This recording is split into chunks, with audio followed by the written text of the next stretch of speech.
పాలకూర, తోటకూర, సుక్కకూర, బచ్చలి కూర, మెంతి కూర, కొత్తిమీర, గోంగూర ఇట్లా షాన్నే ఆకుకూరలు ఉంటాయి. కొన్ని కూర వండుకుంటే కొన్ని చట్నీ వేసుకుంటారు. ఎట్లా వేసుకున్నా కమ్మగా ఉంటాయి. పొద్దుగాల నాస్టలకైనా పగటిలు బువ్వలనైనా తినొచ్చు. మేము ఎప్పటికి తినేటివేనా? అందులో వింతేమున్నది? కొత్త ముచ్చటేమన్నా ఉంటే చెప్పు అంటురా.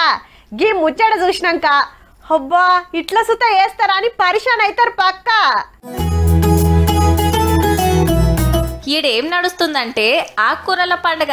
మరి ఏమేం కూరలు ఉన్నాయంటే పిట్ట కూర, పొనగంటి కూర, దొగ్గలి కూర, ఇసుక దొగ్గలి కూర, గోరుమాడి కూర, జొన్న చెంచలి కూర, దూసరి కూర, చెన్నంగి కూర, తగరించ కూర, తెల్లగజ్జ, కొండపిండి, అత్తెలి కూర, సన్నపాయల కూర, నల్లకాశ, చిత్రమూలం, తగిరెంచ, పల్లేరుకాయ, మునగ కూర, తిమ్మి కూర, ఉత్తరేని, ఎర్రగర్జల కూర, బుడ్డకాశ, బంకటి కూర, పప్పు కూర, తంగేడి కూర, అడవి మెంతం కూర.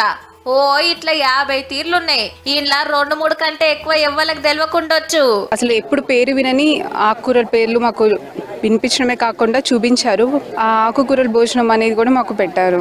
మందులు మాకులు కొట్టి పండించినాయో ఇత్తునాలు నాటి పెంచినాయో కాదు, మరి షేన్లు శెలకల పొంట వాటికవే పెరిగిన కలుపు మొక్కల కూరలు. అగో కమ్మగున్నాయి అనుకుంటా కుమ్ముడే కుమ్ముడు. పతేడు సంగారెడ్డి జిల్లా జైరాబాద్ ఏరియాల ఇట్లా పండించని ఆకుకూరల పండుగని చేస్తుంటారు.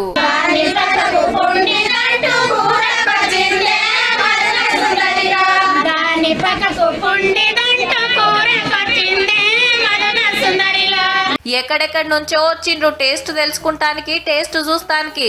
గివిట్ని సుతా కూర వండుకుంటారా అని పరిశాన్ అవుతుండ్రు చూసినోళ్ళంతా. గునుగు తీసి పడేస్తాము. గునుగు కూడా కూరనే, అడవి మెంటం కూర కూరనే, ఉత్తరేని కూరనే, అన్ని రకాల మెంటం కూర కూడా కూరనే. ఏ పంటకైనా కలుపు తీస్తుంటారు రైతులు, కానీ వీళ్ళు మాత్రం వీటిని ఏరి కూరలు వండుకొని పచ్చళ్ళు నూరుకొని తింటుంటారు. ఈ వెనకటోళ్ళు ఇవి తినే బలంగా ఉన్నారని వీళ్ళు సుతా అదే తొవ్వల పోతుండ్రు అన్నట్టు. గడ్డి అని తీసి పడేస్తున్నారు సార్ వాళ్ళు. మేమే తెచ్చుకొని మా తోమ తినేది మేమే తింటున్నాం సార్. అది కూడా నడిపిస్తున్నాం. నియంగానే అన్ని సుతా పెయికి మంచి చేసేటియే అంటున్నారు డాక్టర్లు. సుతా ప్లాంటేషన్ ఉంటుంది, దాని మధ్యలో చిన్న చిన్న కలుపు ముక్కలు ఉంటాయి. వాటిని తీసి పడేయకుండా వాటిని వంట చేసుకొని మంచి కూర చేసుకొని తింటే పిల్లలకి గాని పెద్దలకు గాని ఏ రోగం రాకుండా ఉంటది. పంటల నడిమిట్లనే కాదు, పొలాల గట్లెమ్మటి బంజరు భూములల్లా ఏడ పడితే ఆడ పెరుగుతుంటాయి. మనం దినాం చూస్తుంటాం గాని ఏ పిచ్చి చెట్లని పీకి పడేస్తాం.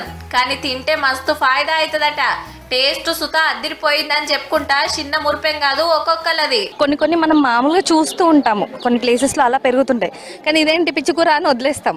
కానీ ఓహో అది పిచ్చికూర కాదు, దాన్ని కూడా తినొచ్చు అన్న ఒక అవేర్నెస్ ఒకటి తెలిసింది. కాబట్టి అక్కెర్రాని మొలకలని పీకి వారేయకుండా కట్టగట్టి ఇంటికి తెచ్చుకొని కుమ్మురి. మరి అటు పానం మంచిగా ఉంటది, మందులు మాకులు కొట్టిన కూరగాయలు కొనే తిప్పల తప్పుతుంది.